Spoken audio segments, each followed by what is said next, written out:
চাওঁতে আমাৰ ভোগালী বিহু আহি পালেহি। এয়া আমাৰ দক্ষিণ কামৰূপৰ ছয়গাঁও চম্পকনগৰৰ পূব পাচনতলা ৰাইজে মিলি আমি মেজি সাজিবলৈ প্ৰস্তুতি চলাইছোঁ। সকলো ৰাইজ আহি উপস্থিত হৈছেহি। আমাৰ আগতে বাও ধান আছিল কাৰণে দীঘল নৰা নেজেল বুলি কৈছিল পাইছিলোঁ, কিন্তু এতিয়া আৰু সেনেকুৱা নাই। গতিকে আমি চুটি নৰাৰে এনেদৰে আমি পৰম্পৰা ৰক্ষা কৰি মেজি সাজি আছোঁ।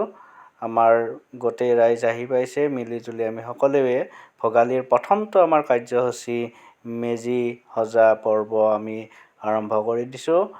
সকলোকে আমি ভোগালী বিহুৰ ওলগ জনাইছোঁ।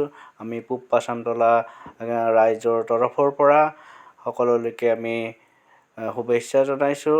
আৰু আমাৰ পিছৰ কাৰ্যসূচীসমূহো আছে, সেইবিলাকো আমি পৰ্যায়ক্ৰমে দেখাই যাম।